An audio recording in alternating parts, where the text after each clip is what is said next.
our partner in EMS, srjc, who has all the expertise in that area and can't find him, so we're going to get going without him, and maybe he'll join us later at some point. He said he's going to be here in 30 minutes. Okay, so that'll work. Maybe catch it on the end. The good thing is he'll be here for a part as we do the Q&A in the room as part of our presentation, so that'll probably be even more important. But in the meantime, we can show around the EMS world, all the hands-on stuff that's going on, and but we'll get going.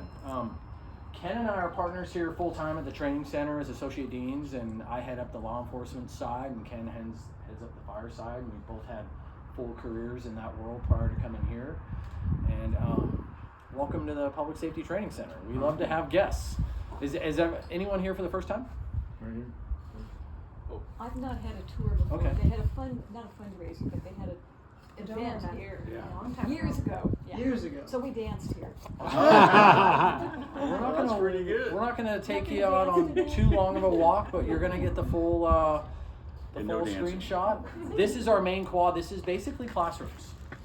We have break rooms for the students and a full gymnasium, which we'll walk through with locker rooms for students in EMS, fire, and all of our law enforcement training, bathrooms, and basically just classroom-based or lecture-based classrooms, and much like what we're going to use here today. So you want to head that way, like towards Scenario Village? And we can kind of walk and talk and talk about the campus. I want to see where the fire tower is going to be. That's Oh, right. yeah, that's where we're going. Yeah, That's the first stop. that way. All right.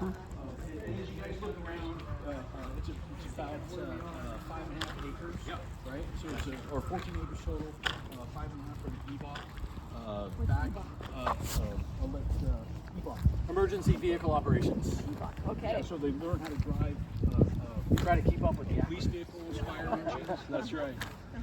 So in 2002, a little bit earlier than that, they floated Measure H, and this was what was part of Measure H. So very successful. Right? Yeah, very, very big campus, and we're lucky because a lot of colleges come here, and a lot of students, and they're amazed at what we have. And part of it too is we're kind of outgrowing what we have because there's such a desire for people to come and get certified to be essential workers as police officers, paramedics, firefighters. So much of them. We do. Yeah, CAL FIRE is changing their schedule, so they need to hire 2,500 people like right now. Wow. That's huge. Huge. I mean, that is such an impact on everything. You want to talk about Scenario Village? Sure. So as we're heading out this way, this is a very busy part of our training center for all of our disciplines. We'll kind of walk out here into the middle. We'll just keep walking. Yeah, so this is a helicopter pad. We do have helicopters land here, but usually it's just for like show and tell. So the Reach helicopter, medical helicopter will come and land here to show the students and talk about resources that they provide. And then the Sonoma County Sheriff's Office will do the same. But the DEA when they came from that. Yeah, right. That was awesome. It was. They did the fast rope stuff. They were practicing for anything. Yeah. It was So law super enforcement neat. will use it, but not very often, and they need approval, and we kind of usually plan it ahead of time and it's not let that- the neighbors know. stuff. Yeah.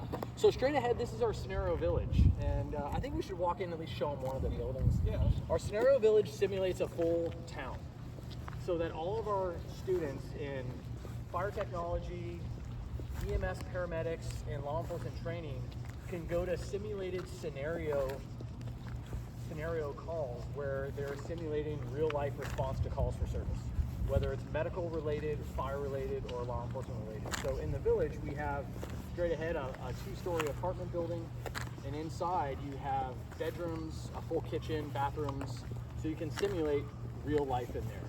We have an exchange bank, Kaiser Permanente Center, we have a Barry's Market, we have a bar. I don't think any of the doors are unlocked right now, but we can peek in some of the windows. Been in the bar before. Have you? Don't you have a drumming in there? We have mannequins all over the place. Well, I was thinking of the others, but I've also been in this one. I was on a tour a year ago with my people, and we went into the bar, and there was these mannequins like real people sitting there. It's funny. Do you have a key? Oh, good. Let's open up the bar and just show them. Open up the bar. But what we do is we want to simulate as real life of a scenario as possible, so these students can feel like they're immersed into a real scenario rather than just sitting in a classroom and learning from a lecture or watching videos. But when they're immersed and we have role players come in and pretend like the drunk people or the injured person. And so then medics and law enforcement people can go in together and they can simulate providing first aid, CPR, and investigating criminal activity. So they can do it all. We can do it all in same scenarios or individual scenarios, but in our bar we can turn the lights off and turn the neon lights on and play music, and it looks like a bar inside. So come on inside. But I guess you're not serving drinks. Like alcohol policy. You never know. You never know. It's 3 o'clock. You'll see we put in a lot of props and try to make it as realistic as possible. We're very lucky in this regard. Not many training centers have a scenario village. The value of a place like this would be, you have a call at 12 noon, right? Yeah. And at 12 noon, you come here and you have your safeties and your issues and all that kind of thing. But then you say you have a call here at 2 a.m. and it's a whole different, attitude and, because people most likely be drinking and, that kind of thing. So we can change things up, and most of our training is scenario based. So when someone goes and gets a job, it's not like their first time. They've kind of dealt with somebody. They use verbal judo with people. They've talked to people, tried to talk people down. And then, when things escalate, they can, escalate I themselves. did not notice, Ken, when I was here a year ago. Yeah. The name of the proprietor is Gail Shirley. My name is Shirley. Oh. Shirley Ward. So it's probably a person somehow related to me if Oh, this is could her be. last name. Uh-huh. I mean, or it could be her Gail Shirley could be her middle name, whatever. could So be. I just want you to know that I am related to the person who runs the So bar. you get a discount, is that what you're asking? So I get a discount.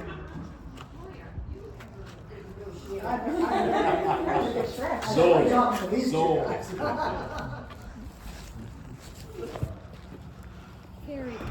But it's neat. You may get a call, a student may get a call, a scenario-based call, respond to the Kaiser Hospital for a burn victim, and so it's really neat that we can simulate a variety of different, we have a real estate agency, which just simulates just a regular business you might see in a town.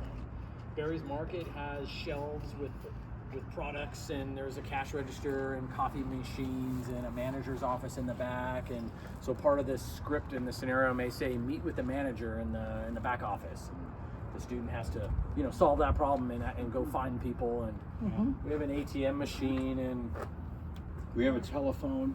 a payphone. Payphone, don't even know what those are anymore. I was going to say, those are antiques. Hey Steve, I kind of want to walk over and look at those containers real quick. Yeah, watch your step. Yes, that's steep step. Probably 2 years ago now, State Fire Training instituted a new program, and it's firefighter wellness and cancer awareness. And so, cancer awareness is very important because firefighters, that's one of the leading causes of death. And the sadder part of it too is their families have been exposed, and there's a high amount of cancer amongst firefighter families. Just like breathing that it fumes off of their clothing. when they Well, come and home. that's exactly it. So back in the day, you'd take your uniforms and your turnouts and bring them home, wash them in the washing machine at your house that your kid used, your wife used, your daughter used, whatever. And so they were talking about how that Those carcinogens. it gets people sick, right? And so now what we've done, because of that class, and actually one of the biggest motivators was we had this really cool open house, and Dr. Garcia showed up, and all the classes were there, and we were talking a lot about, what we're looking for, what we want, that kind of thing. And some of the kids said, hey, you know what? We have this cancer awareness program, and we still bring our, because they get turnouts, right? We bring our turnouts home, right?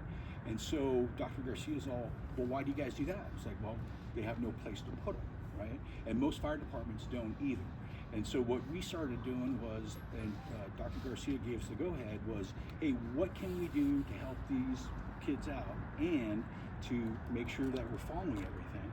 And so it's like, okay, this is what we came up with. So we have 2 containers, we have rows of lockers, and so now when the kids come to class, they take their turnouts off and they put them in there. And they don't have to take anything home, they don't wash them at home. Their uniforms they take home, but all the stuff that has carcinogens on it, they leave it here. That's great. Oh, it's great. And Dr. Garcia was a huge force in getting these 2 and all the stuff. And we got 2 because we're trying to look at possibly increasing our fire academies. So we currently have 2, and they're each 40 persons. And so now we're looking at trying to get a 3rd. So having 2 would outfit the 2 academies in 1 semester. So, but that's what we have currently. And that's part of, you know, firefighter health and start them young, start them early, to be aware of, you know, the dangers of cancer. And then on the other side of that class is the firefighter wellness, and they talk about, you know, suicide prevention and, you know, drinking and drugs and how to, you know, go out and get help and how it's okay to go out and get help, because back in the day you just kind of swallowed it or it's match courage or whatever. Now you see people having issues and people had issues back in the day. It's kind of making it okay to go get help. Totally. And that's Yeah. kind of the idea, is Yeah. to say this is an okay thing. This Yes, is okay and to giving them do. resources. Yeah, that's great. And we have people come in and talk, and we have people that have gone through those services, and they talk about, you know, some of their, you know, trials and tribulations, and it kind of gives them like, oh, it's okay. It's okay. You know, Yeah, the that's other thing great. about this is that after they study here, then they go to work, and that work doesn't have a place to leave their turnouts or whatever. And they say, hey, when I went to school, they told us about all cancer risk. Why don't we Yeah. have some place to leave them? Yeah. It could start Sure. to Yeah, actually remove it. affect Yeah. work Yeah. environments out in the, Yeah. out in the world. Very true. That would be cool. Yeah, and some, you know, some like the newer stations that are getting built like right now, they're doing the separate, and they have exhaust just for that room, just to kind of have it more clean, so you're not dragging it in and out. They just built a new fire. I live up around. Oh, They yeah. just got a new fire station Yeah, down yeah, there. yeah, Fountain yeah. Road. Yeah, and Stagecoach there. Stagecoach, yeah. Yeah. Yeah, beautiful. Beautiful. Yeah, and They probably have that down there. oh, they totally, yeah. Let's walk towards the fire tower. Oh, yeah. And yeah, perfect. We can go back this way. And like, you know, back in the day, you used to take your turnout pants and bring them to your bed at the fire station and step right into them and then go. So that's not allowed anymore either.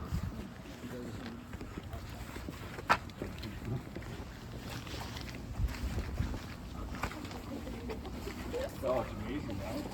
No rain.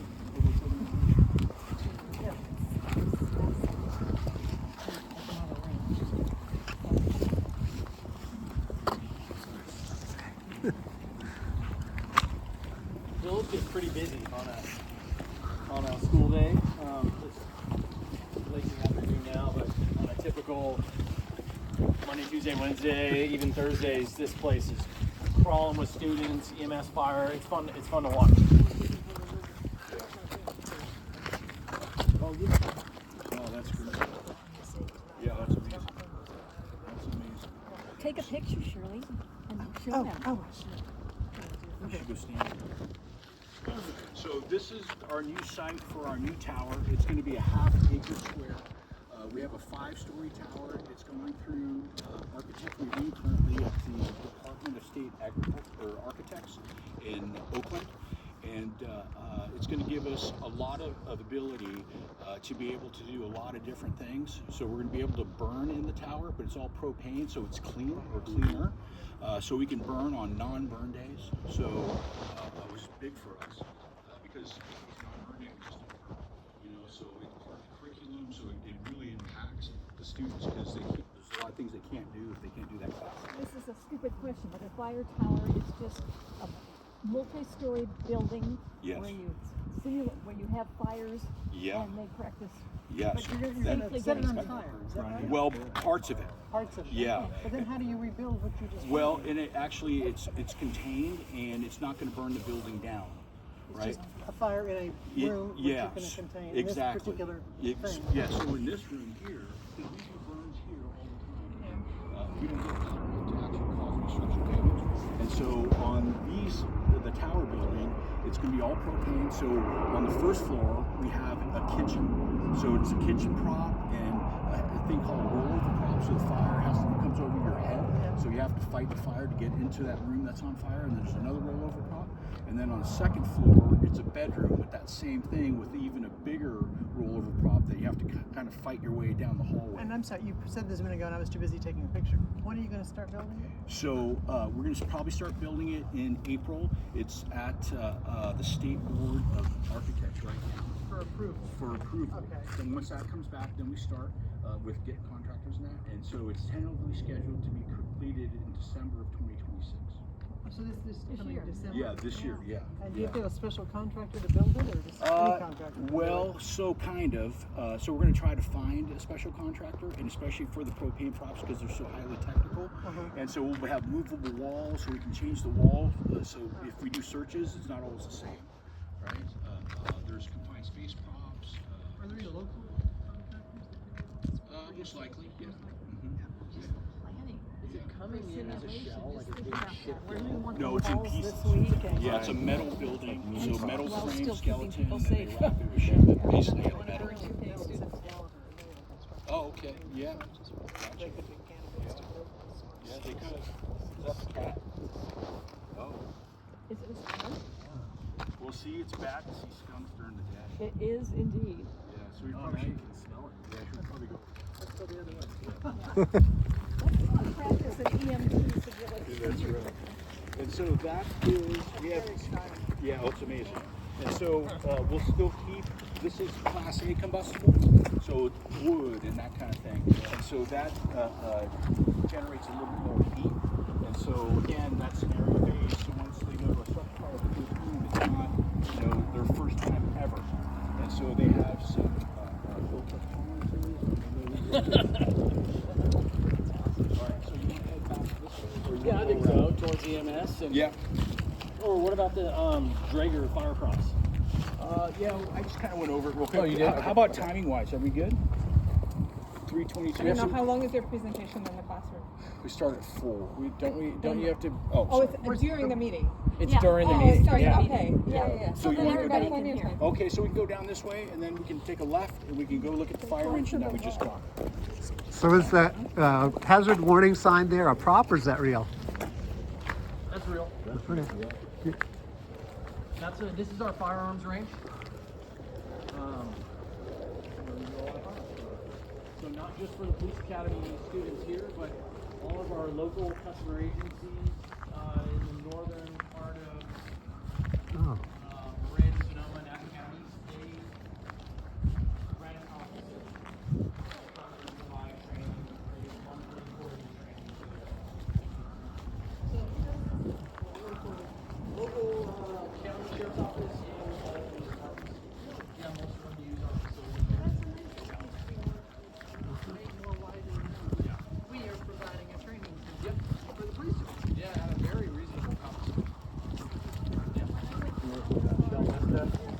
Sometimes, yeah. Oh, yeah, he's great. He's been there for a long time. Oh, yeah. And they gave us, we each got to have a gun and watch the video and react. And they're busy. Yeah. Somebody coming around the corner with the baby I mean, they're We have that called here. extrication and specialists. it's changed my life forever. Yeah, right. Because Yeah. I kicked into such a talk fear about this. survival thing. I was like Rambo with this stupid gun. And it just really made me appreciate most of the second. Yeah. And how you just react instinctively when you need to not. Yeah. So I'll talk about this very quickly. So this smaller prop is called a flashover prop. And so you can actually get into that top part with the students, or actually with the fire, and then on the backside you're with the students. So as the fire builds, it kind of comes across the ceiling, and you can kind of see how all the superheated gas and air starts lighting off. And so there's a lot of science to firefighting, because a lot of people say, you just put water on it, you're good. But there's a lot of technique and a lot of reasons why you do something or don't do something. So they learn a lot about fire behavior and that, fire chemistry. And then in here, we actually light the fires. And you see that kind of roof-looking part right there? So we cover that with wood, and that's basically a roof at someone's house. And so they light the fire. We actually do